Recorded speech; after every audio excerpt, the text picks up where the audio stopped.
Welcome, Japan. Hey, it's that time again for the Why Come Japan show. I'm your host, Mr. Radrey, where I interview creatives inside or outside of Japan. Today we are inside Japan. We come all the way to somebody's apartment through the internet, through screens. So I guess just to introduce my guest. My guest is Red Claw, also known as Shiverz, also known as... Can I reveal your real name? Yeah, sure. It's like I'm pretty sure everyone knows by this point. So Sophie. Hello. Sophie, YouTuber, Instagram model. Can I say that? Instagram. Wow, really? Okay, yeah. Well, I don't know. You do post lewds on your Instagram model. Can I? Yeah. That's probably that one. Instagram handle. Jesus, can't speak. I can never speak. It's always at the end of the day because like you're always so tired from enunciating, and you just start mincing words, and your diction just turns into like garbage. You know, after teaching English all the time. But I don't know. I don't know if anybody saw my Halloween video. It didn't do very well. I mean, in terms of like the views. I mean, we did the collaboration video. Oh yeah, so I guess a little setup. So I did a Halloween collaboration video with Sophie. She had one that came up. I'll put the link in the description below after this. And what is it? And I dressed up as Donald Trump and I did all that stuff and great. I loved it. I was not expecting it either, and I was like, "Oh my god!" When I opened the file, it was great. Yeah, no. Shit, where was I going with this? God damn it! I have another brain fart. Oh, now I remember. Yes. Oh, thank you, Ty Naka. Thanks for watching the video. I'm looking at the chat in here. Yeah, in that video, like there's so many times when I shot it. And like I'm totally like mincing my words, and like I'm not enunciating well enough, and like I'm just face palming it through like the whole thing. And you're like, you know what I should do? I should make fun of myself. And I don't know if you noticed, like there's little small edits where like I say certain words really funny. If you watch it, like I say they faux and like bub sides. There's a couple of them there. I'm like, Jesus Christ, what am I saying? What is falling out my mouth? What the shit? No, this is not. What is it? Simon the Chinaman in the chat says it is OBS again. No, this isn't OBS. I did a interview with my parents through OBS and through my laptop, and it was purring like an engine. Me off the record, me and Sophie were talking about live streaming and how you have to have a really good processor, just the live stream. Because I'm doing this through my PC, which is like a really good processor, but for like, if I ever do this on the go, I can't do it through my laptop because it's like choppy as hell. So anybody who showed up for the live stream of my parents' interview, I am so sorry. That one was bad. It was really bad. So luckily it was my parents, and like there was also other bad things about it. Like I was really unprepared and I didn't know how to get the cameras working, and yeah, it was a nightmare. But maybe I might salvage some of it and put it on this podcast that we're on right now. So with that out of the way, Shiverz is on my show today. She goes by the handle Shiverz. Hello. So I'm sure the whole internet is curious because I don't know. I'm always curious about handles because all handles on the internet, they always have a backstory. At least they should. Even if like they're a set of numbers, they usually always have a backstory. So what's the deal with Shiverz? Is it you big David Cronenberg fan? That's a David Cronenberg movie, Shiverz. Well, it's like because it's like I kind of forget where the hell it came from because it's like way back in. I'd like to say way back in my goth days, but it's like I never left those days.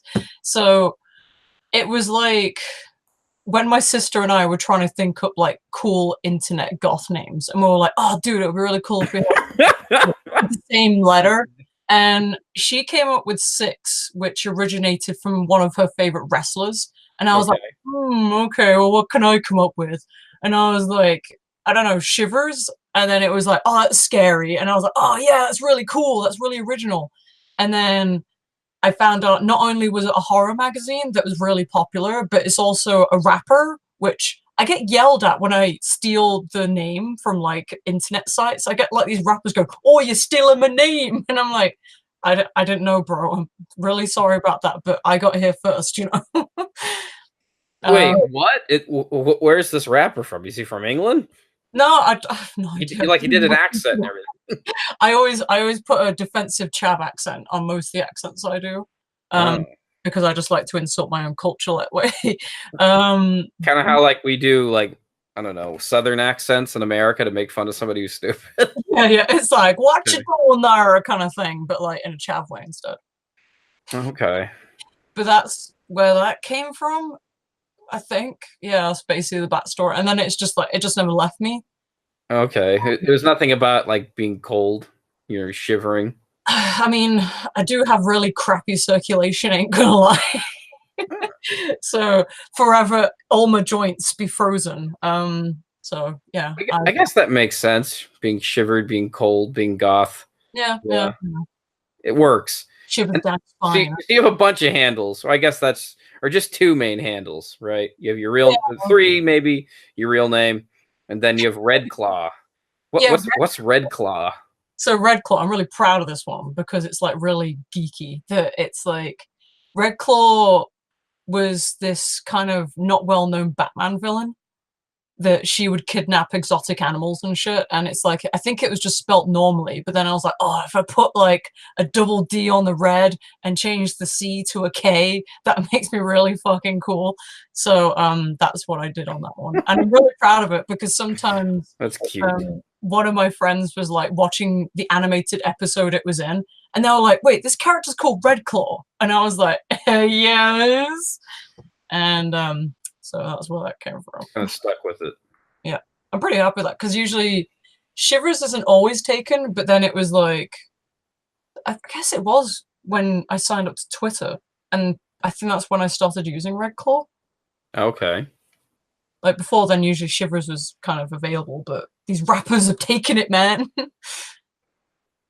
I don't know of any rapper named Shiverz, so I think you're fine. I mean, I think like there's a certain amount of like, well, I mean, nowadays, especially, it's like everybody, you really have to compete for people's attention, but it's just sort of like there's only like a few mainstream people you can think of, and I don't think Shiverz is a mainstream name yet. So, Hey. unless, of course, you become like I don't know, like an all-star YouTuber or something. I don't think that's gonna happen. I guess you don't become a serious YouTuber until you make 1 million subs, right? Is that the way it works? I think so. I mean, I was really excited about hitting 5K because that used to be when you could rent a room in the YouTube space. Wait, that was it? There was 5K? Yep. And I was really excited when I hit 5K because, oh, fuck yeah, I can like rent a studio, I could do professional shit. And then around that time, they raised it up to like, I think it's like over 10K now or something. And I was like, oh, I guess my dream will never happen because I don't think I'm going to get to 10K. Like, I'm sure they keep upping it all the time because I know what's his name, Akasan. Do you know Akasan? Yeah. Akasan keeps on telling me they keep on changing all the rules all the time. With everything. I mean, it's like I used to really enjoy the YouTube space parties. They were really awesome. And I never went to one. No. Are they really? Is it worth going to? Well, not anymore, but they used to be because it's like they'd have happy hour, and it's like they had these amazing food, and they'd have really cool like live acts and stuff. And like there's some really good DJs too. And the fact that you're like in Roppongi Tower, like the Mori Tower, that you can see all of the awesomeness of Tokyo. It was really fun. And there'd be a group of us go there and just maybe this is why they stopped doing it. But we would like, partake in the happy hour and, get a lot of drinks and a lot of cupcakes and stuff. And it was really, I don't know, it was cool to just have a fun night out kind of thing. They don't do those anymore, do they? The drinks and cupcakes, right? Oh, and I mean, I hope we didn't ruin it, but we just had, it's not like we did anything wrong. We were just having a good time. Why would you have ruined it? Because we were having too much fun. It's like, I feel like there was like a kind of divide about the people that went there. Like, I thought it would be like more about the, how do I say it, like the connections and stuff like that. But it's like everyone kind of stuck with who they came with and all kept themselves kind of thing, which is kind of annoying. Yeah, well, it seems like there's always something going on with them. They don't really want it, and like it all really makes you do is just draw conspiracies because like they're not very public about, or at least YouTube's not very public about what it is they're doing. And Yeah. maybe they can't. I'm not sure, but who knows? I mean, nobody talks about it anymore. YouTube, or at least none of my friends do. YouTube Space. I'm Because not seeing. they have the tutorials and stuff sometimes, which Oh, is okay. one of those where it was like Hiko and Victor were like running it, and that was all right, but it was like in the middle of the day, and usually, how did I go to it? Because it's during a weekday or something. Well, I don't see Hiko or Hiko or Simon, the same guy. I don't see Hiko, Simon, or Victor like saying, "Hey, we're having a workshop at YouTube Space." You know, I don't see that anymore. Well, that was Or ages ago. maybe I'm just, or maybe I'm stuck in an algorithm here, and they've like found a way to like make sure I'm closed off to never seeing YouTube Space. They're just like, no, keep that Radley out. Yeah, I don't know. It's just call me crazy. Maybe it's just me. Maybe I'm crazy, but it just feels like doing YouTube 2009, 2010, a little bit for 2011. It just felt so different. And nowadays, I just feel like I'm in such a vacuum. No, I agree, because it's like, I'm just gonna say we've been doing this shit for quite a while. Because well, you more so, yeah. I'm surprised at how many videos you have. It's like I think I met you at one of the first YouTube parties at the sports bar. If it was like you and Gregorio, I met you at the same time. Oh yeah. Back when you were with Jack on Skates, right?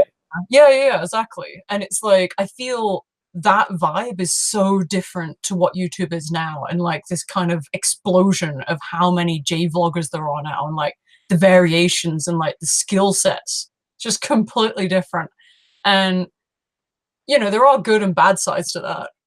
But it's just like, whoa, man, like the comparison is just dark. It's just crazy now. What do you think the comparison is? Like what kind of vloggers are you seeing nowadays that you think you didn't see before? Well, it's like, I mean, like I was saying, the skill sets, just the professional levels of like, because you can get technology for cheaper, and it's like it's easier to get access to really good quality shit now. And like there's so many I see. programs that there's so much awesome talent out there. And it's amazing because it does inspire me sometimes. Like people upload really pretty videos with like drones and shit, and I'm like, I should probably get a drone, because it's like they've got these swooping shots of like the autumnal foliage and stuff now, and I'm like, oh my god, that's amazing! I'm never gonna do that. Yeah, But we are seeing some really more high quality videos than we ever did. It's like before, like YouTube was like the lowest of the low, just the nerds hanging out on the internet, basically. So I just like making shit and putting it together. Well, yeah, nowadays, I can't remember where I saw it. I think I retweeted it, but there was an image that said the top 3 jobs Japanese people want to have, and YouTuber was like number 3 or something. Number 2 was like engineer or whatever. When you go on to like Japanese YouTubers, though, I mean, that's a completely different space there as well, because it's like the comedy, like the humor and stuff is so different, and like what they, just the style and like how everything is uploaded, and like the actors and stuff. It's just it's like a completely different world. I mean, obviously it is, because hey, Japan. But it's like breaking that market. It's like that's just like, whoa, man, what the hell? All right, Shiverz. Well, who should I be watching here in Japan? Is there anybody I should be watching? Because I'm not really into anybody right now. I mean, no J vloggers really. I watch your stuff from time to time. Like, oh, she found that weird looking shrine. That's kind of cool. Oh, that's it. Yay! Like, you mean Japanese ones, or do you mean like any J vloggers? Just anything. I mean, like, what do you watch nowadays? Because like everything I watch nowadays has nothing to do with Japan. Which, like, I feel like I should be watching stuff in Japan. Like, I should be getting my ideas. I mean, maybe sometimes I watch Eric Surf 6 videos because I was in one of them. Sometimes they can be kind of fun. I mean, just like, it feels like you're just hanging out with Eric. Yeah.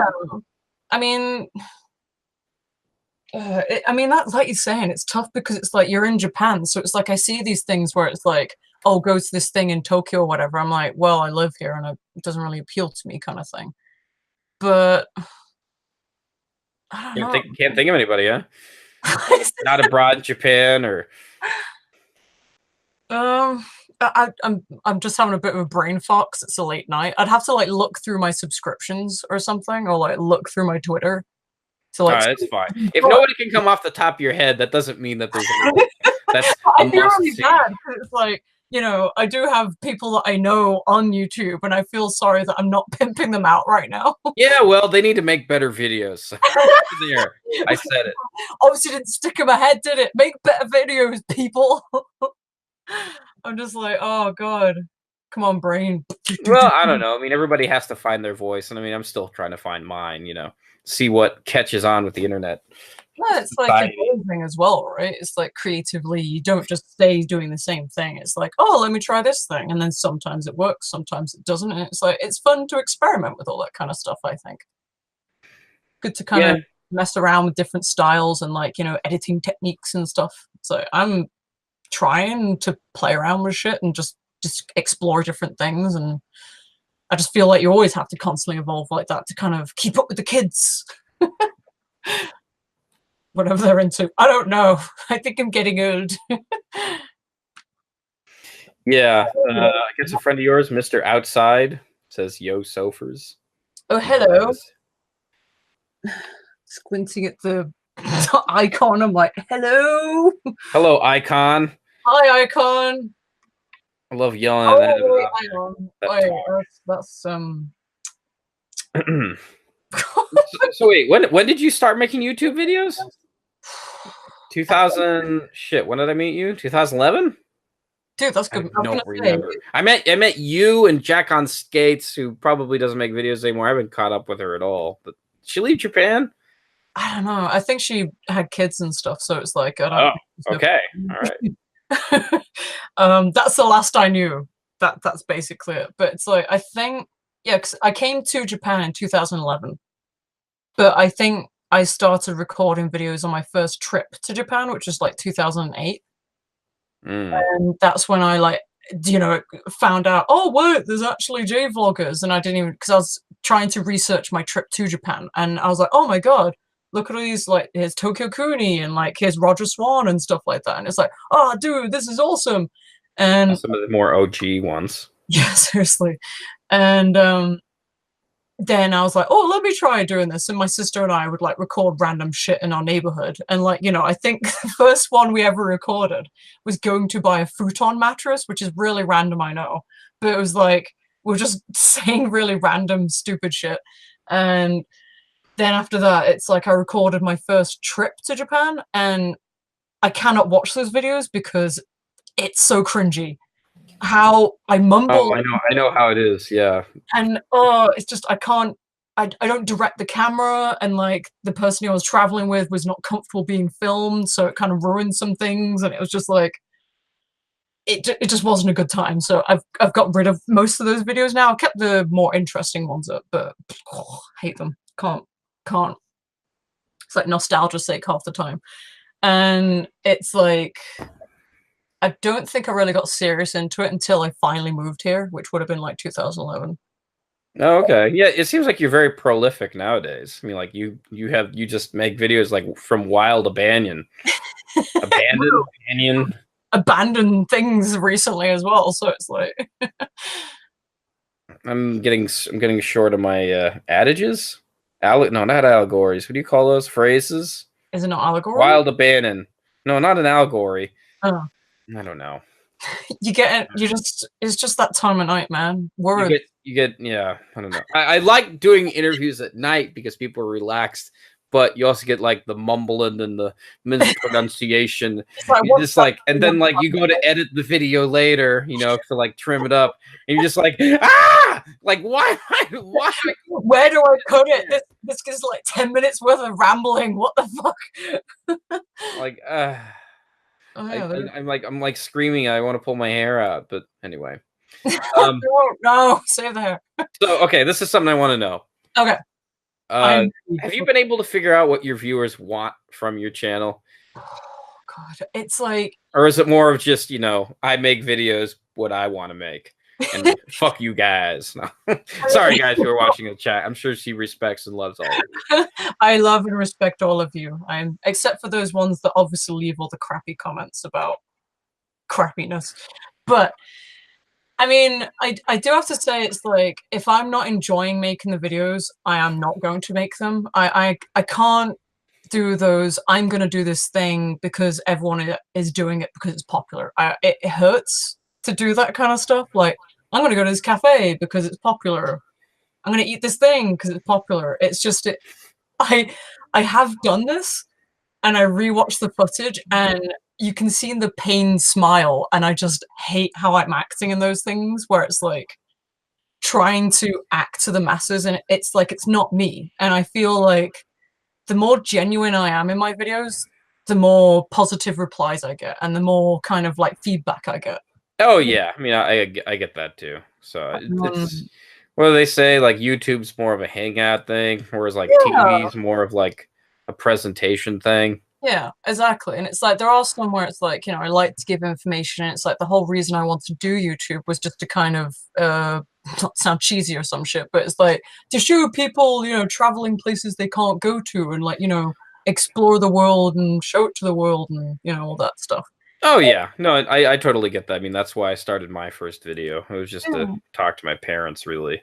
That's cute. It's like say, hey, here's a video of me in Japan talking to a computer. Oh my god! Cool. You get to watch my lips go up and down and say words. The talking. You don't get to see anything because this was YouTube before I had a camera to walk around with. When it was GIFs. It'd be pretty funny because I just recorded things through my laptop because like I had a MacBook at the time. And it has like has the eyesight built into it. Oh god! I just go around Japan holding a laptop walking through. Oh no way! No, I didn't do that. I'm just saying it'd be funny if I did. Right? Up the trains and shit with that. It's like, you can imagine Salaryman would hate that. Jesus. Like like I'm exposing the world Japan to uncensored pornography. No. I opened the wrong file. Oh shit. Yeah. Just show because that's what you show on your computer to get people to look. Of course, I know I do. I'm kind of saddened that they keep making the iPhone bigger, because God help everyone that's on the train when I'm on the way to commute. Like, Jesus Christ. But I don't know. Yeah, no, it's like, what the hell, man? Why are you making the iPhone so big? It's like gonna barely fit in my hands at some point. Yeah, it's like I want to hide what I'm looking at on Instagram, not expose it to the world. But the viewers thing, it really does vary. Like, one week it could be, the find a shrine stuff, or it could be a sexy bikini video, or like another video that is just like a scenery video. And it's like, I really don't know anymore. It's like, I think a lot of people, like, you can, work on the algorithms and you can kind of predict it, and, you have to put the right thumbnail and stuff. But it's like, I can spend a long time editing and putting the most beautiful artistic thumbnail that explains everything, and it doesn't mean anything. And I'm really proud of it, and it just won't get many views. And then I'll spend like, throw some shit together, put it on the internet, and then it'll be like, like, there's one that I did not know actually got really popular, which was the biggest art store in Tokyo. To me, it's like, I love art, so I hadn't filmed. It's the giant cicada that's like in. Oh, right. I went there on my first or second day. Yeah, it's beautiful. I mean, I love it. I love the smell. Shinjuku, right? Yeah. Yeah, and I love just going in there and buying every art material possible when I can afford it. And it's like, I went there on a whim when I was just buying art materials, like revamping art books and stuff. And I didn't even think about the setup. I didn't plan it. I just did it on the day because I had to go fetch something. And then, boom, like, after I uploaded it, it just exploded. Now it's got thousands upon thousands of views. And I was like, okay. And the video is me just looking really retarded, like, in the thumbnail, like, or something. I don't even remember what I was doing. But, like, that's a perfect example that I wasn't expecting that, and I didn't plan it. And, I don't know. I just don't know anymore. Yeah, I guess that's the common consensus with everybody on YouTube. Nobody really knows anything. At least, I know there's one book by William Goldman. I think it's Adventures in the Screen Trade. He says the number one rule about Hollywood and people who make movies is nobody knows anything. All right. Just live by that maxim and just make whatever you want. I mean, I'm happy to go by that because I feel like when you're having fun making a video, it really fucking shows. And then it's like, you know, I think it vibes through. And then, like, you know, the people that are watching are like, oh, it's just fun. Because, like, the times when I'm filming something and I'm just not having fun with it and I'm editing it going, God, I obviously did not enjoy myself. And then it's just like, I cringe as I upload it. And then I just, bleh. We just try. Yeah. I mean, I don't know. You got to have that liquid courage to put up videos sometimes. Some of the videos I made, like the skit ones, and it's like, you know, me and a couple of people have had a few chew highs and like we're a few strongs in, and it's like, it's fucking gold, mate. Fucking gold. So sometimes you gotta have a bit of that liquid courage to get you going. I guess so. I like the dancing videos. It's like, hey. It seems like you have a pretty good following on Instagram recently, right? I'm pretty surprised at it. I mean... You're pretty surprised? Yeah. I mean, Instagram's another thing that it's like, you can't really guarantee. I mean, I think it's all about the timing and the hashtags, I'm understanding. It's like, you know, it's a social media thing. And it's like, I think because it's one of those where as much as you give into it, you get back. So it's like, I'm interacting the fuck out of Instagram, like, oh, pretty pictures. So I don't know if that's, you know, something. Well, Instagram feels like a bit more, a bit easier. Yeah. Because, or at least I've been talking to a bunch of people about Instagram, and they say, like, what you need to do is put like like Instagram will let you use at least 30 hashtags. Yeah. So that leaves the discovery. But you also have this problem of like people who follow you and then they unfollow you as soon as they follow you. You know about this? Yeah. Ooh, new follower. Like, oh, it's a company. Yeah. And then it's like the follow back shit. And then it's like, it's just a spam bot where it's like, I really love this picture. The composition is great. And it's like, I don't know, upload a picture of my... You can usually tell a spam bot. That's pretty easy. Those are funny though. I love those ones though. It's like, oh, big thumbs up, and I'm all like, big thumbs up. Check out my webcam. Click this link. Yeah, like the ones that are on the Instagram. Buy my jewelry. It's like, I don't like jewelry. Too bad. Guess what I'm not looking at. Guess what I'm not buying. I'm sorry. You're not sorry. Yeah, no. I'm totally not looking at the comments, and I feel really bad. Hello, everybody in the comments. Hi, comment people. Hi, Traveling Gabriel. Thanks for showing up to the chat and then leaving.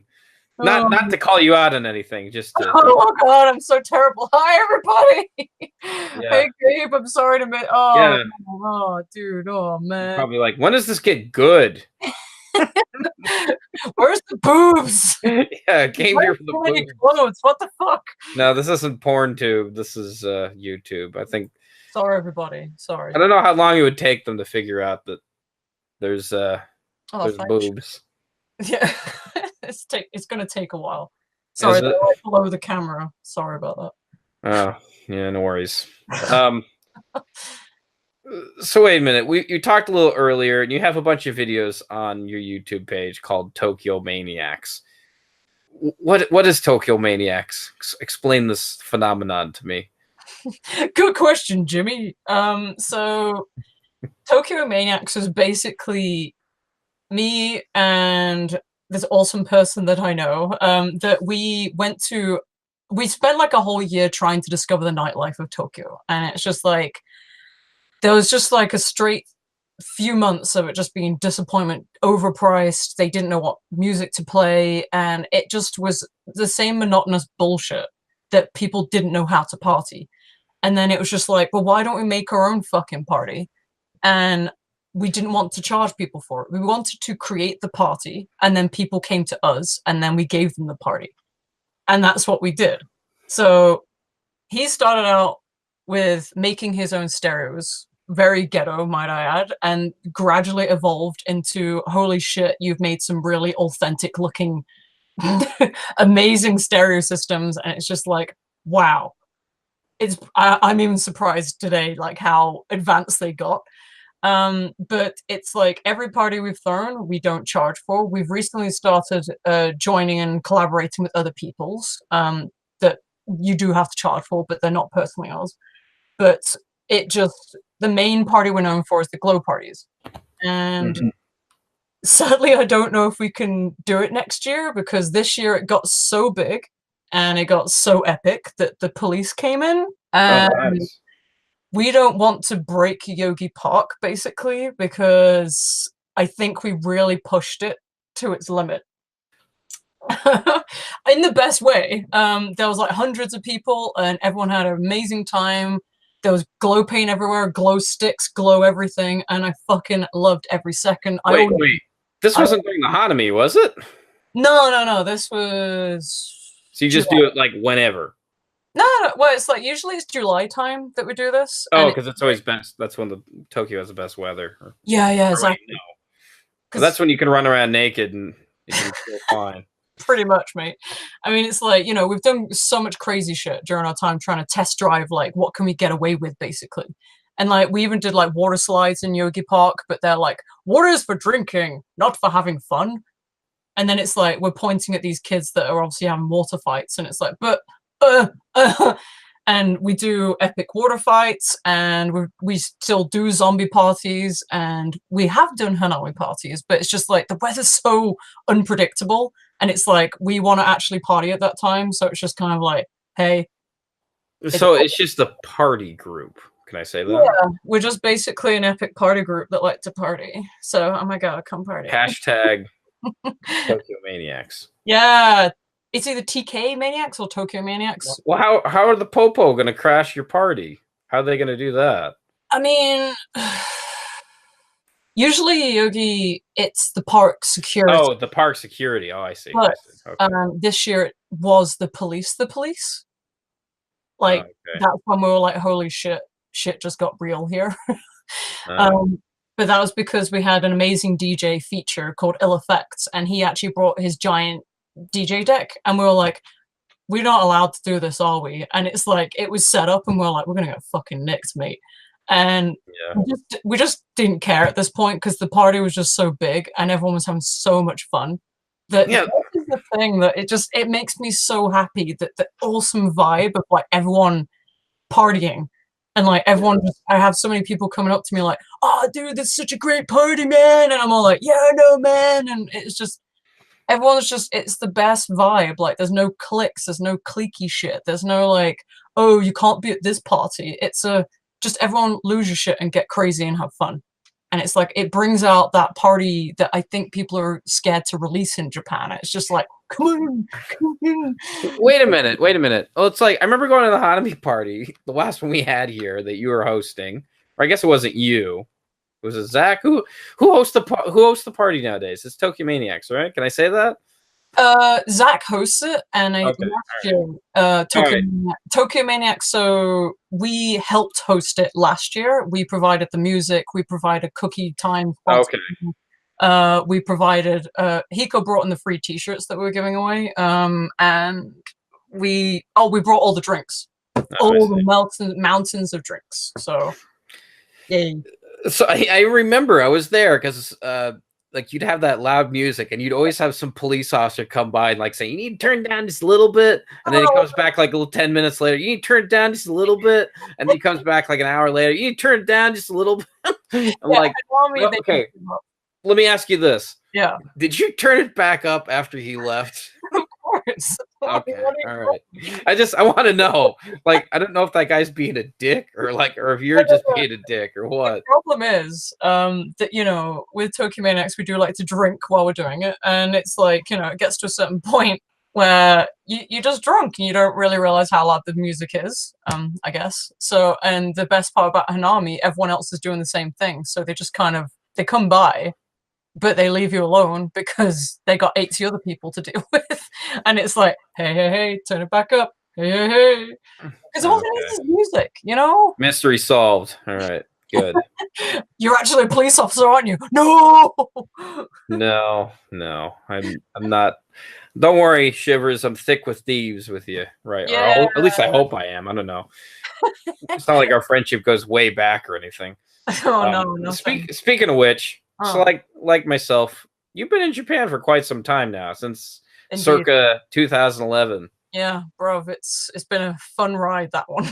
What would you say keeps you here? I mean, like a lot of foreigners end up going back because of, they often, because like sometimes like because a lot of foreigners get ghettoed in English teaching, and Mm, then they just realize that they don't want their students to get better at English, and then mm. they just get disappointed. You're like, and then they say, "Well, time to go back home."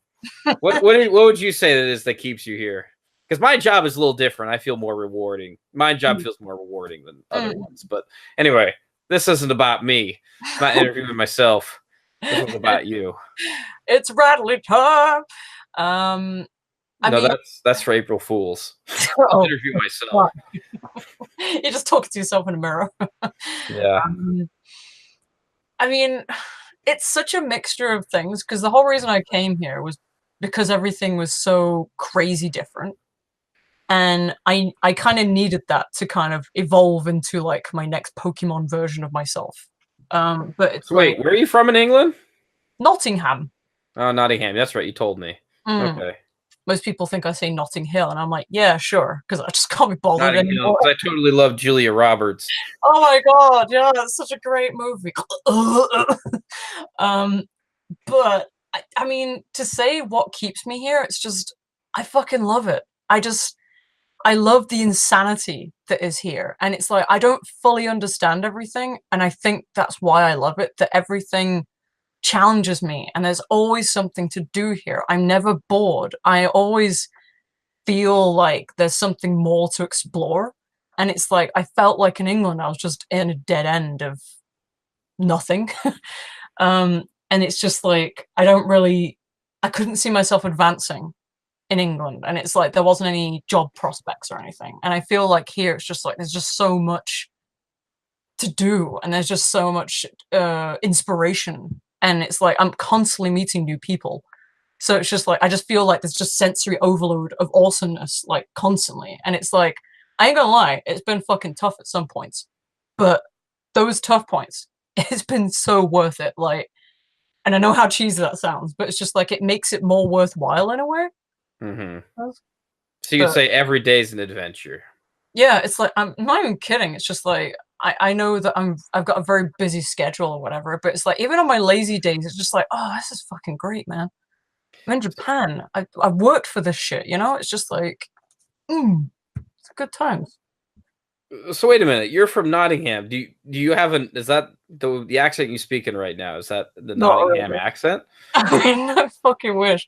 It's like whenever I go to my hometown to go visit people, like, you're not from around here, are you? And I'm like, well, yeah, I was born here and I didn't really move, but okay. But my accent is so bastardized now. I don't know what my accent is. It's weird. Doesn't So make sense. just like so just like one of these things where like you copied somebody else and then you copy another dude, another dudette, and other people, and then you don't even know what it is anymore. It's like when I got here, Okay. I hung out with a lot of Americans, and like my BFFF is like American, so I think it rubs off on me. I mean, I know some British people now. Thanks, Lisa. Hey, but it's like it's just like half the time when I'm doing a British accent, it's to make fun of it. I still say things like banana and like I don't know. What's another British word? Can't, stuff like that. I ain't gonna quit that. Let's see. Well, because I knew somebody who was from Nottingham here in Japan once, and he was Oh my god, I have to fight them. no, and like I didn't even know he was from England because Oh, what was really funny was because he has like this really like Jersey accent, like Jersey Shore like accent. I'm like, are you bro. from Jersey? He says, let me see if I can imitate his accent. Do it, do it, do it. This is gonna be funny. I was like, he goes, it's like it's like you're teaching the kids. You got to pretend like you got to be with them. You got to stay with them. And I'm like I just thought it was so funny. Like saying, how is this guy from England? He doesn't sound like he's from England at all. Geordie or something. Like, And I think the reason why he used that Jersey accent oh. was because like one of his favorite rappers was from Jersey. I don't know who it was, but and when he was at his job, nobody could understand his accent. Oh, okay. and so he had to change it for that reason. But it Oh. was just always so funny. I mean, I can understand that because it's like, you know, I did teach English, and it's like it's all Americanized. So it's like you kind of trick yourself, or you have to memorize all the Americanisms. And Like what? well, like, you know, something as simple as football, right? It's soccer. Oh. You know, trash can, Oh, right. rubbish bin. You know, it's like, you know, stuff like that that my brain has stopped thinking about, but it's like sometimes slips back into, especially after a few drinks, that it's like, hey, my Britishness does come back when it feels like it. Well, that's But interesting. yeah. It's How like do you feel about all that? Like everything being Americanized it should bother over me here. more, but I Does it? don't really care. It's like the least of my worries. It's like sometimes it is kind of a bit like, okay, America, can you not like invade the world? But Good luck with that one. yeah, right. But you know, it's like I always have enjoyed the American accent, so it doesn't bother me as much. Like I Okay. find it kind of comforting to listen to. Like if anything, it's like if I hear too much Britishness, like if I'm in a group of like British tourists, because you know I live in Tokyo, so it's just like tourists are everywhere. It kind of bothers me when I hear too much British, and I'm like, oh my god, they need to shut up. It's just it irritates me sometimes. I don't know why. All right, so I'm gonna shout out the chat here. Alex Stratus, Hello. somebody I've met before. Hmm. I met in the Hanami party. He Hmm. says, "Why should Coloradans go to Japan?" Well, I'm Coloradan. You're not Coloradan. Why should Coloradans go to Japan? For if their skin is like getting all crusty, great place to go to Japan because it's at sea level. Yeah. It's really. What is it? I want to say that Colorado is bad for your skin. I just want to say that. That's the best reason to go. Is it high up, like altitude wise? Yeah, I Like, guess it's the mile high, or was it Denver is the mile high city? oh, okay. I'm understanding geography wise now. My American geography is absolute shit. I'm It's so okay. I sorry. mean, Colorado's all right. I mean, I think I like it better not living there. Mm.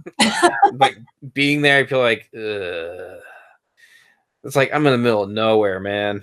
Dry winters here. It's like so crusty, man. The amount of moisturizer I have to pack on during like what January to March time is insane.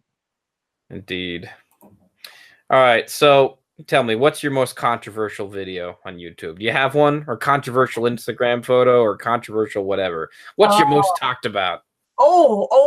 Controversial. Well, one that did explode was, it's going to be obvious, but like the Aoki Gahara video I did, which I've got to Oh, right. Softy Papa. Do you remember him? He's not in I do Japan. remember him. He went back to the States. Yeah. It's like I give him credit because he's always exploring, and he still does, and he lone travels, and I appreciate anyone that does lone traveling because I do a shit ton of that.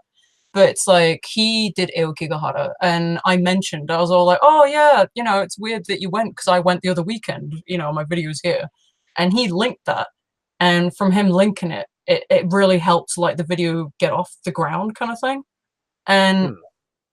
It's like people try to insult the video saying, oh, it's disrespectful, what the fuck you doing there? And it's like, it bothers me because it is just a forest. I understand horrible things happen to people there, but people don't understand that it is legit a hiking trail. And I'm not doing anything disrespectful in that forest. I'm like, look at this moss. When was the shot? I'm guessing before before Mr. I'm not going to say his name because Logan Jones. Yeah, that douchebag. That it's just like that waste of space, waste of air. That it's like it was way before that. It must have been like 4 years ago now. 4 years ago, so that was 2014. Yeah, because it's like I was before I did it. I was like, I don't know if it's wise to go to a suicide forest on my own. But you know, it's like that's the thing. It's like I went on my own. It's fine. You know where you're going. It's fine. It's like it's not like there's gonna be spirits that drag you in the forest or some shit. It's like show your respects. Don't destroy the forest. You're fine. Well, But I think just the fact that you're there, people would just like kind of assert their own opinions on you. You know what I'm saying? it's like these people that they think they know everything about Japanese culture. Well, not just that. I mean, just saying, like, if you just posted a video that just said abortion, whether it's like it's good or bad, people are like, oh, this person wrote a video about abortion. Oh, opinions. I gotta push that down thumb. Gotta push it. Gotta touch it.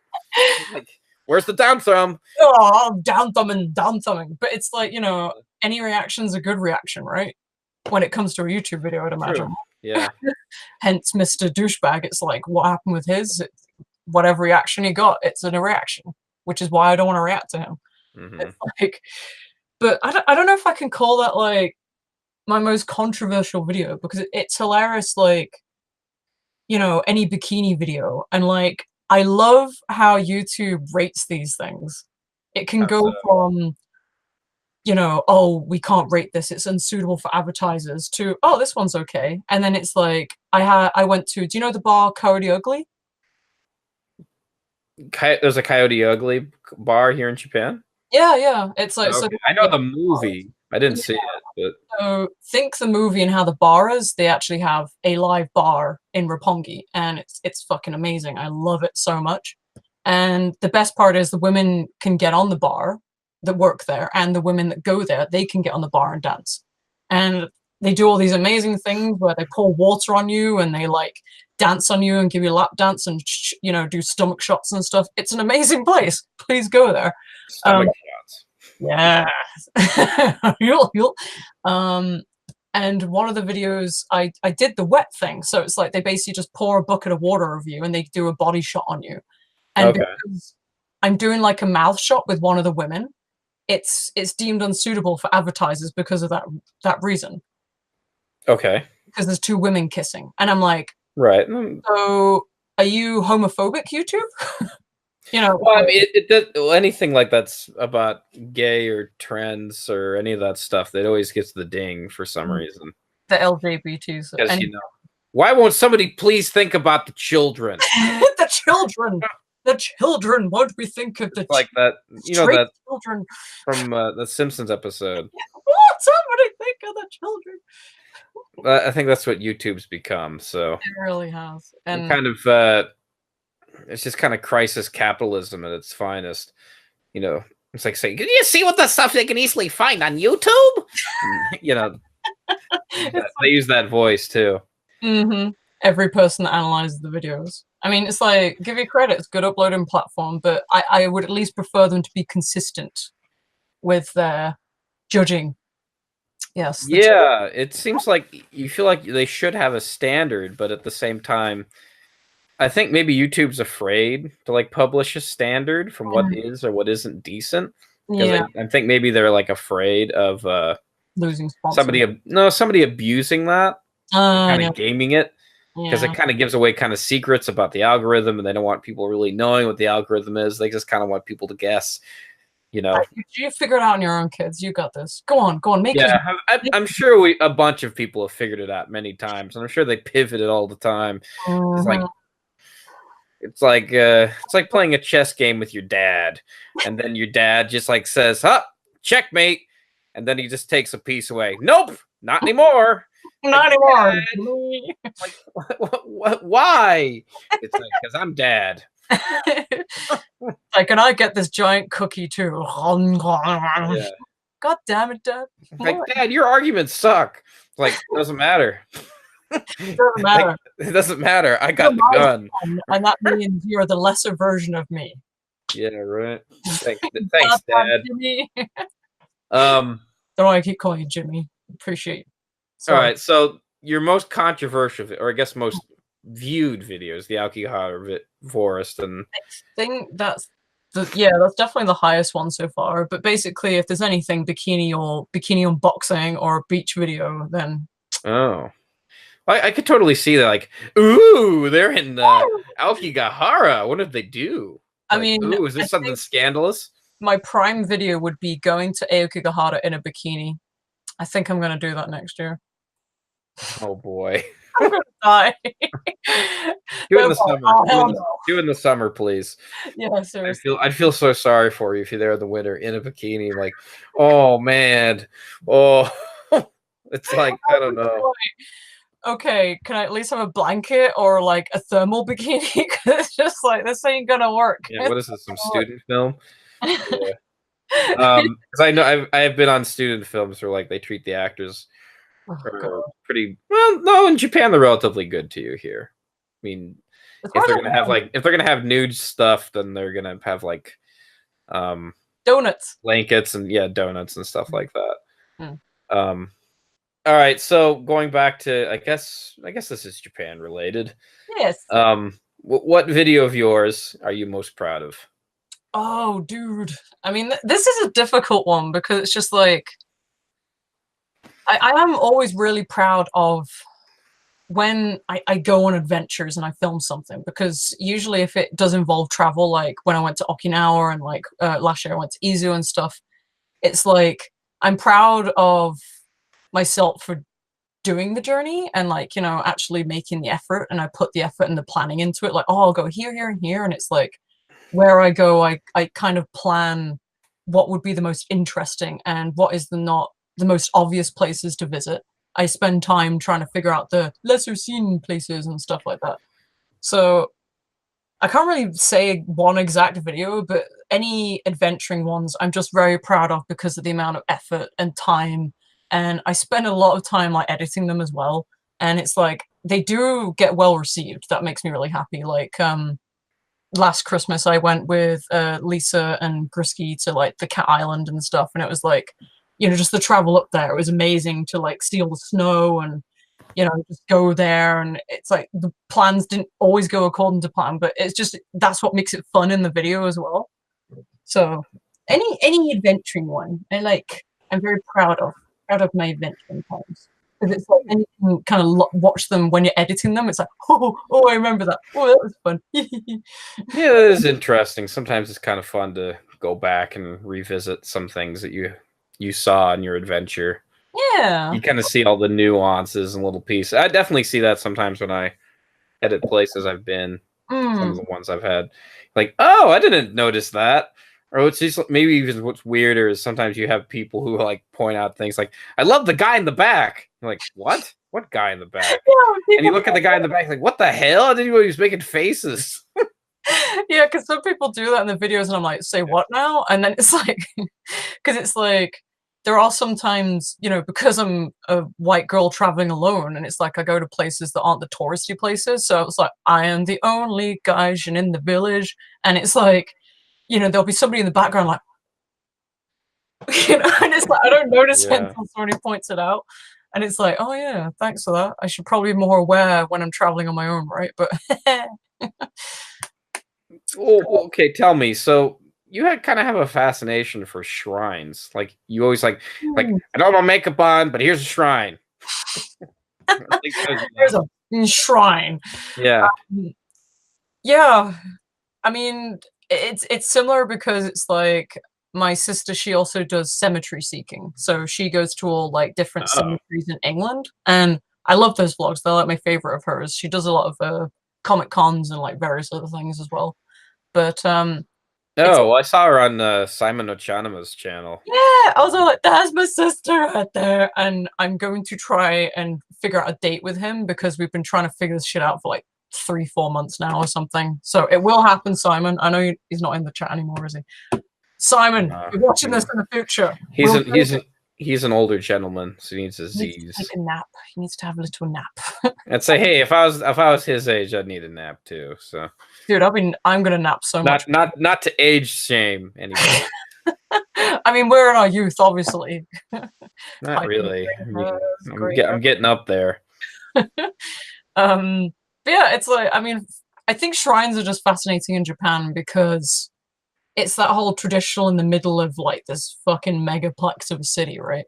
And it's like the further out of Tokyo you go, it's this ancient art that just you don't get in other countries. I mean, I know you get variations of temples and shrines in the rest of Asia, but it's like just so completely different to any of the churches and stuff that we have in England. I'm like, what are you? I mean, there's all the moss, and it's just like it hasn't been touched in years, kind of thing. It's just like it's fascinating, and everything is just so individual. Even the little tiny shrines that you get, just kind of, you know, side of a shop or something. It's just like, what are you? What is your Yeah, that is true. I have a video I really need to put up, but I want to put some special edits in it, so I'm kind of slacking.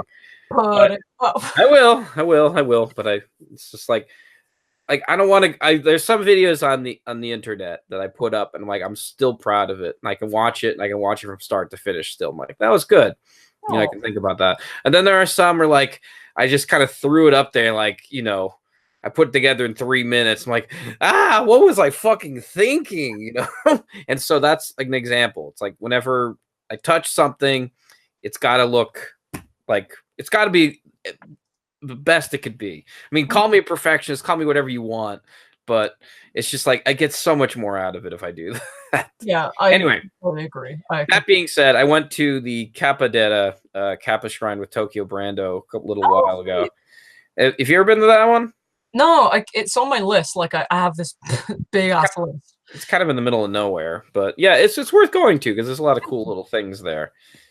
It's kind of one of these things where you go to the shrine, you're like, well, that's it. That was fun. Let's go home.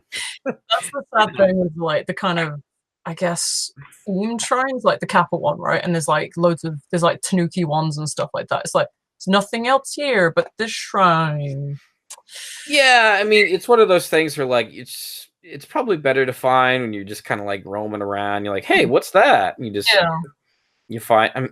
I feel like there should be a word for this, where you go to see something and it's not that great, but you got something out of it. Yeah, there should be a word for that. I'm not sure what it is. There's probably one out there, but I'm tired. I'm not gonna look it up. I bet there's a German word for it, or like a Japanese word for it. Probably. Like, probably not in English, but it'll be in another language, I'd imagine. There's probably something stupid. like katakana English. It's like, oh god, really? That's what you call that? Stansu or something. Yeah. It's like, oh, you kidding me? Hanta. Yoi! Come on. Try harder. Don't keep falling on the katakana. God damn. Yeah. Oh, god. Jeez. Well, okay, so that's kind of like an ongoing theme. And do people seem to like the shrine videos? Yeah, I mean, it's really interesting because it's like I get the most feedback about them, and like people, yeah, and it's like I have the most interaction with them, but the views are not very good at all. But it doesn't bother me. This is a typical example of like where views don't really matter because it's just like people interact about it and they generally have an interest, like, oh, what's that? Or like, oh, I found out information about this. Like if I can't find out information about the shrine, some people do find it, which I'm very grateful for. And it's like, I don't really understand how that works. This is what I don't understand about YouTube sometimes, where it's like, but all these people have commented, and obviously a lot of people are watching it, and people are like, oh, I like the Find a Shrine series and stuff. It's like, but the views are like...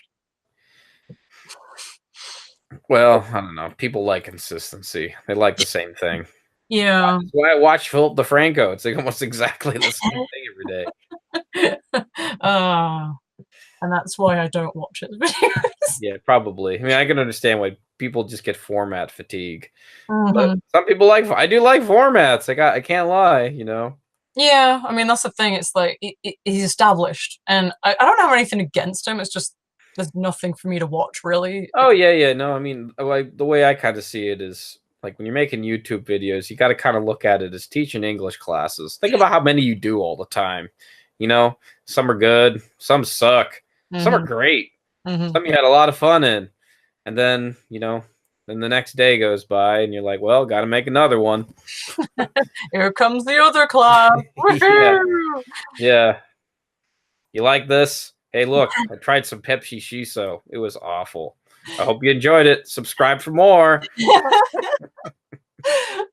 And also, it's just like it's keeping on top of that. Like, oh, what do people not know about Japan? And I think this is the difficult part when you're living in Japan and like you're seeing that crazy shit all the time. It's really difficult to be like, oh, I should film this, because sometimes it's such a normality that I'm like, should I have filmed this? Is this a thing that isn't in other countries? Because it's like you just become so, oh, this is normal, that it sometimes gets a bit difficult to kind of film that stuff. Yeah, you're always like, oh, this is YouTube gold here. I know this is good. But like, wait a minute. Like, is this unethical? Unethical. I don't care. It's like, if I get in trouble, I'll just apologize later, whatever. And then I'll like quit my position of nothing in particular and just, you know, bow and apologize more. Yeah. And, you know, I'll get away with Just represent, go. it. That's what we do in my country, you know. What do we do in England? We just curse and swear a lot. Do we? I don't think the British apologize. I think I saw this one video. It was on 9gag or something. Oh. This one British guy got in this car accident and it flipped his car over, and the entire car was like sliding, like on the pavement, like forward. Yeah. And then like he gets out of the car and he's like, "Well, that was fucking scary." That's all he says. It's like the most British car crash I've ever seen. Yeah, it's like he's so calm. Oh, that's fucking scary. Yeah, I've seen that one. Yeah. It's like, if you wanted any British reaction right there, that is perfect. Like, yeah, I don't know. Maybe he left the chat. I'm ignoring his question. I'm sorry. Alex FH, different Alex, says, does she have, I'm guessing he's meaning you. Does she have, Shiverz, does she have any problems with in Japan with her tattoos? Because of her tattoos. I can't read English. Offensive dinosaur tattoo that is obviously Yakuza related. Wait. Can I see that? I've never actually looked at it. Huh, that's actually kind of cool. I may have designed it myself. You designed it yourself? Yeah, I'm such an asshole. I'm so... All right, here's a really evasive question. That's probably annoying as hell. It's kind of like the same question of why come Japan. But hey, that's the name of my podcast where I ask annoying. That's why I ask annoying, evasive questions. And you agree to be on the show so I can subject you to the questions like, oh, shit. Congratulations, you made it. No. I got another one. No. Anyway. Question is, the evasive question is, what is your fascination with dinosaurs? I like dinosaurs too. So by this, how dare you ask me that? Well, I mean, Jurassic Park's pretty cool. Oh yeah, it's fucking amazing, mate. And you're always wearing a raptor mask. That was just do you think you could articulate what it is you like about them, or it's just like you don't really know how to put that in the words? I just think, I mean, I know it sounds really bland, but it's just like, these giant things lived, and how awesome is that? It's just, these are creatures that obviously don't exist, maybe, but like, they're just these such amazingly built animals that are just like, what in the fuck happened here? Like, what was the world then? I don't know, but it's just, the size for one thing is just like, it's incredible to imagine these things lived at one point. And it's like, animals overall are just fucking fascinating. But when it comes to the extinct species that are prehistoric, it's like, what in the hell? Who designed you? What was going on with genetics? Like, what the hell? And so it's kind of like a Lovecraftian kind of love for it. Can I say that? Does that make sense? Yeah. No, I get what you mean, because it's just like, I guess for some context, Lovecraftian love means like this kind of like, how to define it?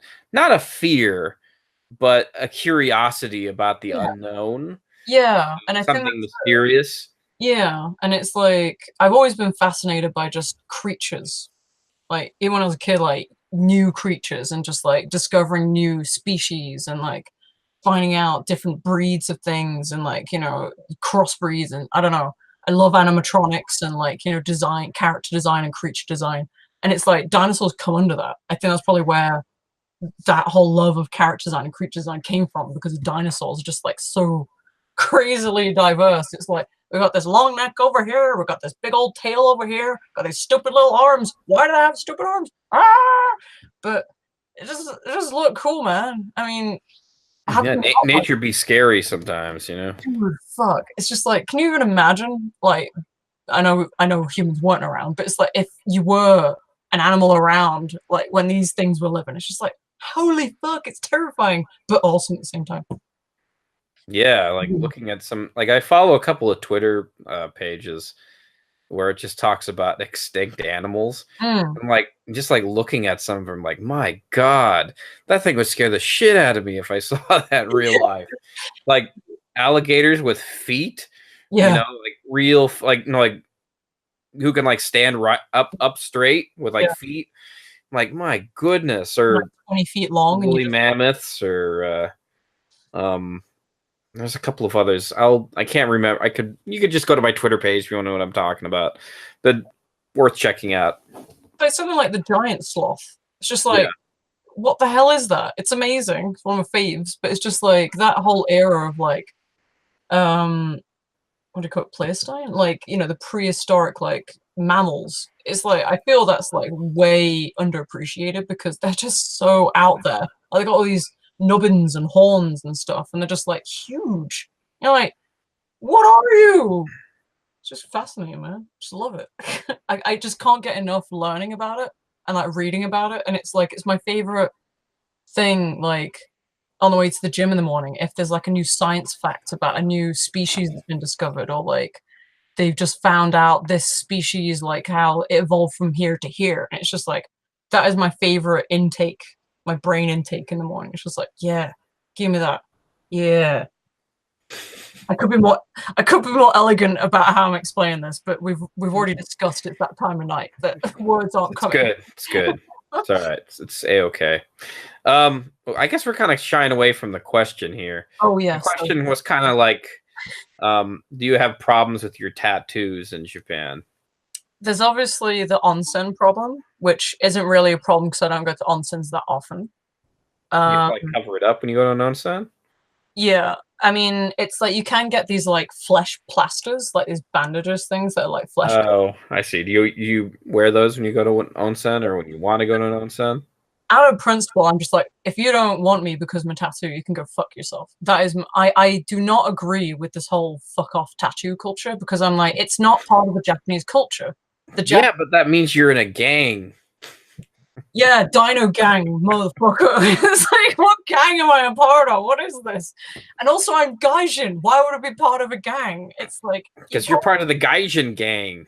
Gaijin. No, it's not working. You're the Gaijin. You're the guy. No, I can't do it either. I was trying to pun. I'm trying to make it sound cool, but I'm I failing. feel like it's an offensive term. I don't know why. I'm like, but I mean, there are also, it's like beaches have been a problem, which is fucking stupid because it's like that's a public property, and it's like the people that tell you, hey, tats aren't allowed on this beach. It's just like these old people that don't have anything else better to do. Like they're not actual police people.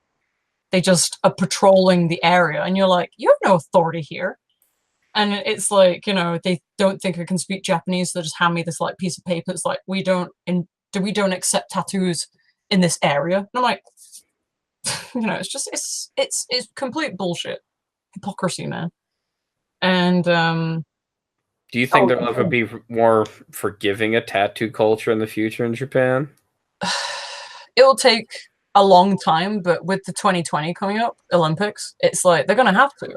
Otherwise, people are gonna lose business, and it's like, hey, if you want your business to fail, then hey, don't accept tattoos. Yeah, I've been reading about that a couple of places where they're saying that like tattoos aren't always all about gangs and everything, but we'll see. We'll see what happens, I guess. I mean, I'm excited about the change because it's like Japan used to be in a tattoo accepting culture, and it wasn't until foreign intervention that it stopped happening. It's Wait, like, what? This I didn't know. I'm trying to remember, like, give me a minute, it's late night, so we've been over this. So it's like, it's the same with the weed culture here. It's like a foreign intervention where it's like Japan used to accept weed and a lot of drugs, but then the Americans came over and were like, no, drugs are bad, okay? After the war. And then they were like, okay, drugs are bad, okay? And that stuck, and it still is in placement. But it's like Japan used to be all about the weed, man, and now it isn't. But it's like, with tattoos, it's always been an art form. I mean, you look at like the most ancient of tattoos. It's like the pillow book. Yeah, it's like, you know, it's like the whole look of what they claim is the Yakuza tattoo. It's like the whole bamboo hammering, you know, traditional stuff. Did you see that movie? The Pillow Book? I've seen it. It's just like, is that more Chinese? I can't remember. I think that's Chinese, right? Oh, okay. Or is it like a collection of Asian? Same thing, right? God, most people in my hometown probably would say that, and that's why I'm just like, don't change, Nottingham. Don't change your cultural diversity. Yeah. But it's just I don't know. It's just a foreign, stupid concept where it's just like it's an art form to Japan. It's because at the gym I have to cover up my tattoo as well. So I just have a cut up sock that I put over it, which it slips every now and then. So it's like his little head pokes out, and it's like, hey! And I'm like, no, they will see you. Wow. But I mean that's stupid because it's a foreign. When did you get that tattoo? Oh, in Japan. When did you get it? I mean, When? I guess it's like 2 or 3 years ago. 3 years ago now. oh, I got it like you got it inked here by someone who was Japanese. Yeah. She's Japanese. She's amazing. She's an amazing tattooist. So I picked her because she can do really crisp lines, and like all of her line work was just like beautiful. But she works close to the Yokosuka base, so she tattoos a lot of Westerners. But she was great, and it only took an hour and a half, so I was really surprised by it. But she's amazing. I recommend her to anybody. It's like her prices are great, and she's great at what she does, and lots of detail. Many different. Well, I'll put her info in the description down below. Actually not, or if somebody asks me, I'll put it in the description down below because I don't want to look for it. Like, hey, what was that tattoo person she was talking about? That was nice. I'm not saying you sound like that. I'm just saying that that's what it sounds like in my head. I'm not trying to make fun of you. It's just that's like what annoying voices on my head. I'm not saying you're annoying. I'm just saying that voice where I'm is reminding me, and it's annoying to me, but it's not your voice. I'm not being politically correct here. I'm just trying to not hurt anybody's feelings. Fine, I just have the worst voice you've ever heard. Like, hey, that's my voice. Hey. Then we just start repeating each other like children. All right, I got some lightning round questions for you. Or somebody in the chat has a lightning round question. Okay, I'm sorry, chat. Alex Stratus says, no, it's fine. Alex Stratus says, oh wait, I lost it. Oh, favorite Japanese animal. Ooh. I can't really. I can think of plenty of favorite Japanese yokai, but I can't think of a favorite Japanese animal. The Japanese sarau. What's that? It's like a mountain goat, and yeah, give it a Google search if you can. Yeah, I'm gonna do that now. Sarau. Serow. It's like they look like bear goats. They're fucking a great looking little thing. Well, they're not very little, but it's like you can see them if you go to like Okutama and stuff. It's like they're wild running around. I accidentally bumped into one once, and I was like, "Oh my god, you never see these!" And they're quite rare, but I saw them, and I was really happy. I was like screaming. I was like screaming internally, like. But they're S-E what? Serow. S-E-R. Everyone else who wants to find out what Japanese sarau looks like. It's not very phonetically sounding Japanese, but okay. Oh wow, these things look like devil goats. Like the one this looks like the one from like The Witch or something. Yeah, that's what I thought actually. I was like, oh yeah, I got some satanic witch goats up in Japan. Yeah, they're awesome. I mean, that's off the top of my head. There's probably more awesome animals out there that I can't think of.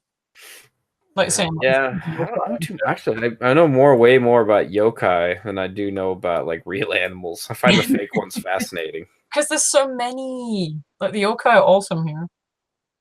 Like, I mean, they used to have Japanese wolves here, which are weird little miniature things. But guess what they did? Hunted them to extinction. Good job. Well, you can't have them scaring the children now, can you? Children, think of the children. I blame the kids. Stupid kids. I mean, I love it. Favorite horror movie? Okay, I can't say one, but I will say. Basically, yeah. I'm a big fan of werewolf movies, like Werewolves Armor Bay. So it's like American Werewolf in Paris. Oh god, American Werewolf in London, please. London, shit. Never Paris because they look like giant sewer rats. Like I don't know what happened with that. I was like, what's that movie? The Pack of the Wolves or something? Oh, Company of Wolves, maybe. No. What's that one? It was in French, and everybody thought it was an American movie. Or like this happened in America, where everybody thought it was an American movie. Brotherhood of the Wolf. Yeah, Brotherhood of the Wolf. That's it. Yeah. I really like that. It's like got no werewolves in it, but it's an amazing movie, and Jim Henderson actually did the animatronics on that, which I was quite surprised at. But yeah, really, it's a beautiful movie, and it's got what's her face in it, and you see her boobs, and it's really good. Nice boobs. I don't even remember who it was. Juliette Binoche or something. It's that Italian lady. She was in The Matrix. Oh, Monica Bellucci. Yeah, Monica Bellucci. That's her name, right? Bellucci. Yeah, she's related to Jim Belushi. I'm sorry, honey. No, it's okay. No, it's not you. I'm sorry, Monica. I'm sorry, honey. Oh my god. But yeah, that's a great movie. I really love Dog Soldiers. That was a really good movie. Ginger Snaps. I fucking love Ginger Snaps. Dog Soldiers. Oh yeah. I think I saw that one. So you're big in the werewolf movies. Mm-hmm. But it's like, I mean, I mentioned VHS. I really like those horror movies. I give my a credit to my sister. Me and her were big. Well, she's bigger than I am, but we were big fans of Nightmare on Elm Street. Oh, okay. She's way bigger than I am, like way out there. I'm sure there's some really important ones I'm missing. I think the best one I saw this year was it Hereditary? That was pretty good. I haven't seen that yet because I'm like, will I enjoy it? It's like, it's so, you know, when kids and stuff get involved, I'm like, is this going to be another trope that is just so overdone? Oh no, it's nothing like that. I mean, how would I explain it? Is it more mindfuck? It's kind of like there's like a really weird twist to it at the end. Like it's kind of boring in the middle, but then you don't really realize it's leading up to something. Kind of like one of these things or one of these movies where you're watching it and you're like, what does this have to do with anything? And you're like, okay, wow, all right, okay. I see. I did watch I'm trying to remember because it's a Netflix only movie and it's about some British dudes that get lost in a Swedish forest. But I don't remember the title, but that was so beautifully shot and like the actual build-up was so good. And that was one of my favorites from this year. Like there's a lot of disappointing horror movies I watched this year. They had that one. There's one on Netflix I want to see called The Apostle. Looks pretty good. Maybe that's what you're talking about. See that one. Yeah. Yeah, Netflix has been pretty good, like releasing the horror movies that They released one I've been watching with my girlfriend, even though she hates horror movies. Ghost stuff. I don't know. She's gotten into it, so good enough. What's it called? Hounding of Hill House. That's pretty good. Oh yeah, people keep talking about that. That's a good one. I mean, some of it kind of feels like a TV show. I kind of hate I hate some of these shows on Netflix where it looks like a TV show. Yeah. It's like, I want it to feel more like a movie, and like sometimes they have these kind of what is it? Like the word conflicts that are kind of like personal conflicts, and that's so soap opera, you know? It's like, can we not? This is a movie. Like, why are we doing this? It's like, no, you don't do the conflicts like that in a movie. No. You know one thing. Oh, Alex Stratus in the chat again. He's asking if horror is big in Japan. I don't think it is anymore. It was, and it's at like, one point, yes. I feel like it had like, you know, you look at things like where the kids all kill each other. Called. Or the kids all kill each other. That'd be a good title. There's probably like 80 films where that happens as well. There was that amazing one about where people keep committing suicide. Oh, Suicide Squad? Not Squad. Suicide Squad. Wrong one. Suicide Club. Yeah, that's the one with the Joker. I'm sorry. Oh, Jesus Christ.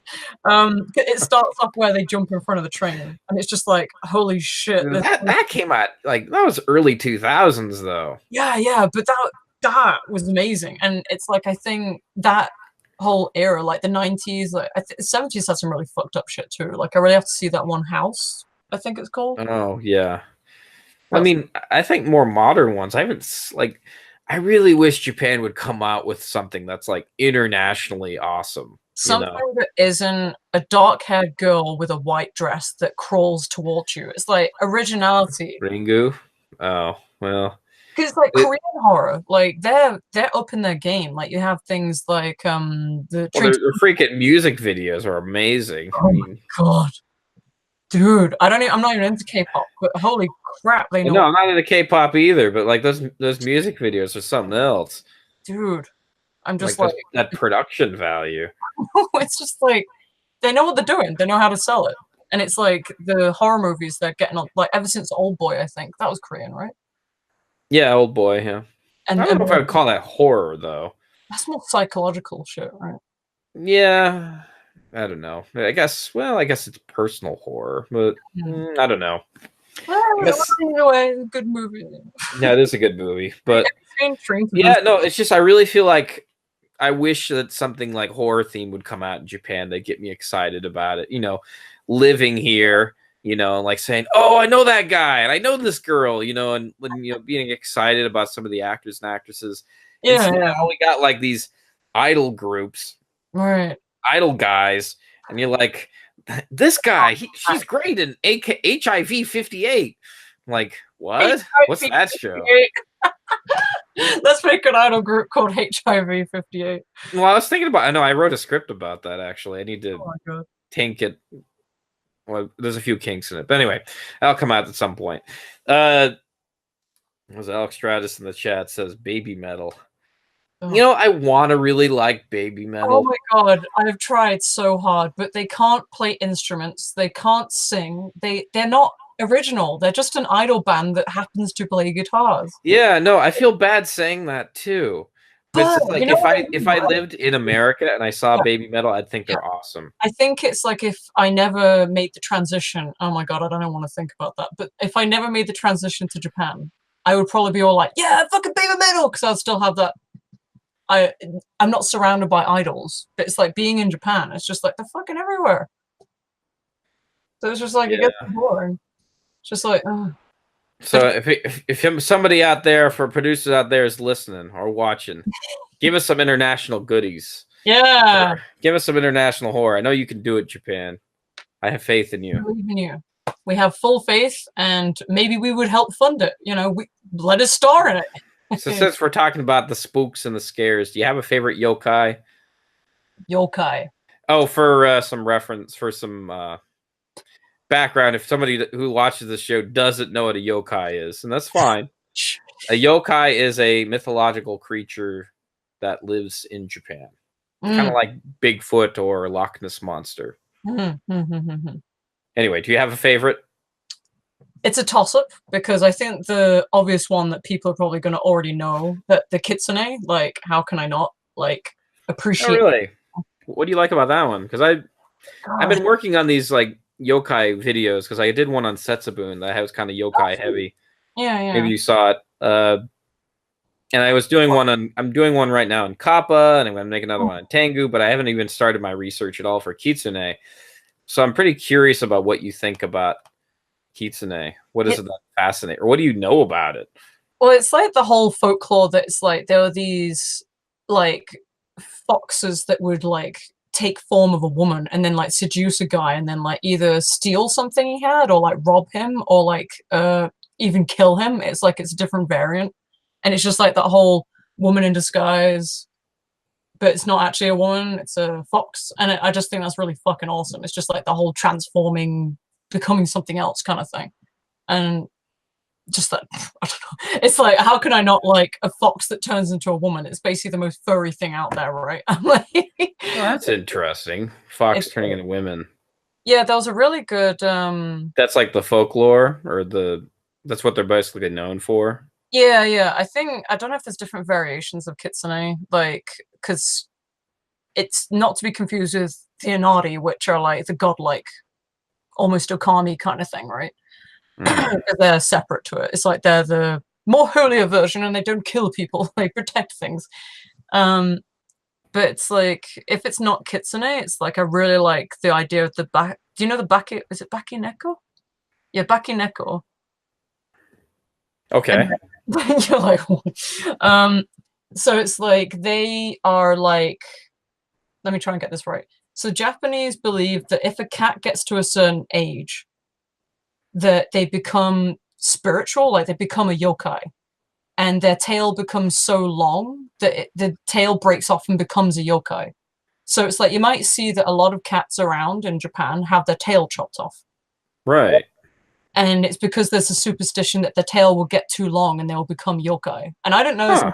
I've never heard that. That's Right, interesting. right. And I heard this and I was just like, what? It's like my BFFFF. It's like he was telling me this. And I was all like, wait, what now? And he was like, you don't know? And I'm like, yeah, why don't I know? And I was just generally surprised, like, it's a cat and it's a yokai and I didn't know this. But it's supposedly a thing. And it's like, you look at most cats in Tokyo, right? They don't have the tail.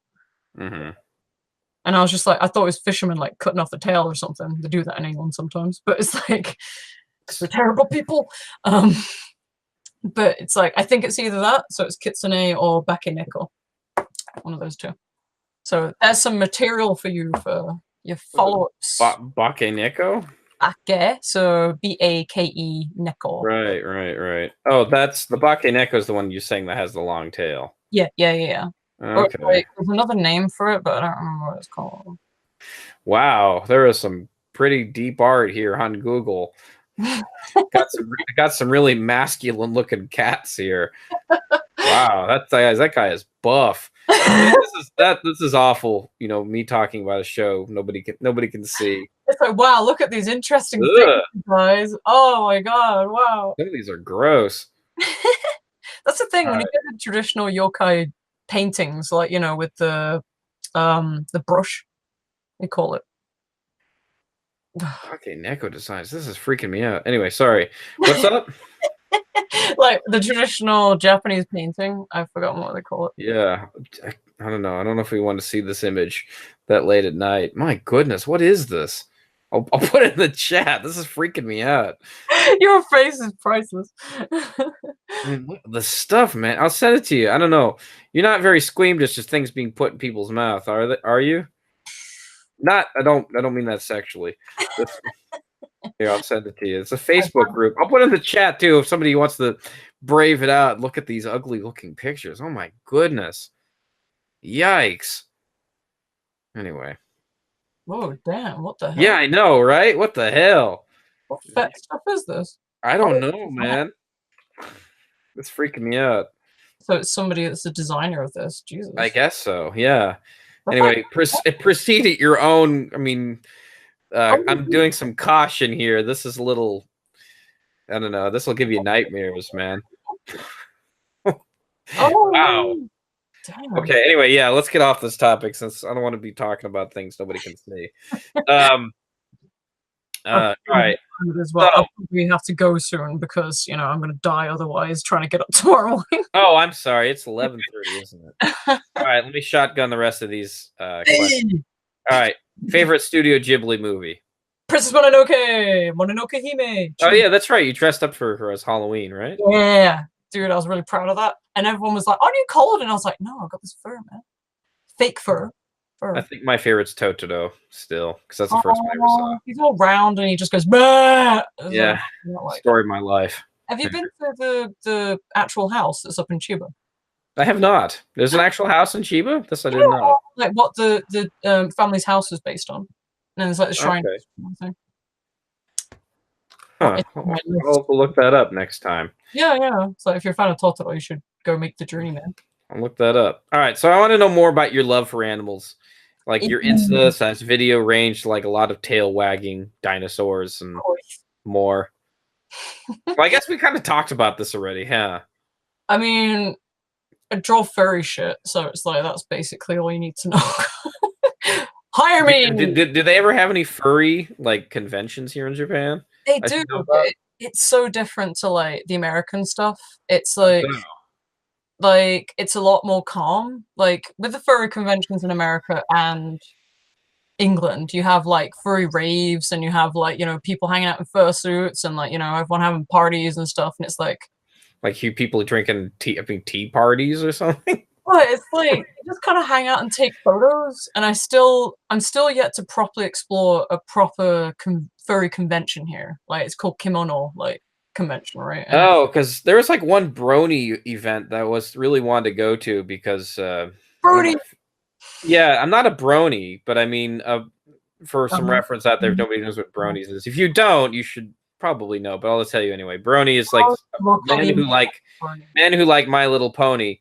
They had some BronyCon here, Yeah, yeah. And their the Living Tombstone, if you know who that is, was coming to play in Japan. I wanted to go see him, but I didn't go because I think I was working that day or something. But anyway. Yeah, sometimes they're like a lot of the furry conventions here are held on like bank holidays kind of thing, and I don't get those days off work, so it's just like, oh, I guess because I've actually sold shit at furry conventions here, but it's just like they just don't bring me in enough money for the money I put into them, so it's just like I just kind of stopped doing it.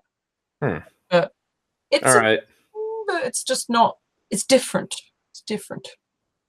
Interesting. All right. Are there any cosplay costumes that are like your go-to cosplay costume? I think anything with horns and hooves I'm quite favorable to. I had 2 main costumes this year, and the rest were basically like, I'm gonna stick some horns on my feet, horns on my feet, horns on my head, and hooves on my feet. Because it's like I already have them like back catalogued from other years, and I was just like, all right, just shove them together. And does that get a good reaction for people, or is it just something you just love wearing?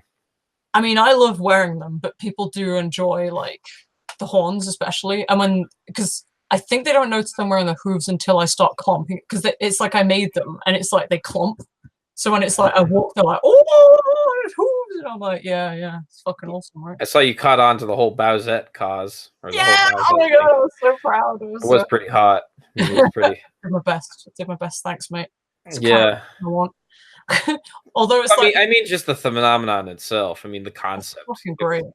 As they say, the greatest aphrodisiac in life is your mind. So.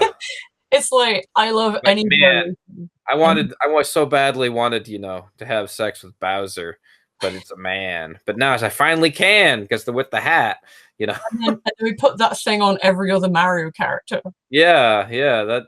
Like, what did you do there, Nintendo? I mean I'm not complaining. I guess they had to make things interesting, The character's over 60 years old, and what are we? Not 60. Jesus, he's not that old. 40? He might in the 80s, maybe no more than 30, like 40, something like that. I don't know. Yeah, I mean, what do you do? Just put some boobs on it. Yeah, that makes 2 lumps of fat. There you go. Perfects it. You look at something like Boo, right? And I love Boo-ette, but it's just like, let's put more lumps on it. It's just like I'm laughing at the idea of etching everything now. Sorry. The idea of what? Of etching? Like etching. Like putting Boo-ette. Well, it just has to be in the Yeah. Mario cinematic universe, or not cinematic. I want to find video gamic universe. Yeah, but I want to find the most abstract thing, and like see if somebody's done an et of it, like a Mario character that nobody even thinks of on a daily basis. Like one of my friends thought of like, do you play Mario Kart? Have you played Mario Kart? Yeah, of course. You know the dude that's on the cloud? Oh, Lapita. I was like, isn't it? Because I was like, I don't know what his name is, but we were like, that would be the most abstract thing I can think of. But I couldn't find one, and I was like, I'm waiting for it because people have done the plant pot, like the plants. Right. I saw that one too. I fucking love those; they're great. But it's just like and Chomper and stuff like that, and I'm like, oh my god, I love it. Yeah, I had to think about that. I can't. There's no Mario characters I particularly like. That's the thing. I don't care about Mario. But yeah, he's really kind of stale. Bowsette was just it rose me from the ashes. Yeah, that worked, right? That worked. It was like, wake me up inside. Sorry, neighbors. Actually, Yeah. fuck you. All right. Finally, is there anything you miss about England? My fam, of course. Oh, okay. So family. But the countryside. Ain't gonna lie, I do love a British countryside. It's like that greenery, those birds. It is something very unique to England, and it's unique in every country. But it's just like I really do miss it sometimes. That and goddamn, I get a craving for a crumpet. A crumpet. Really?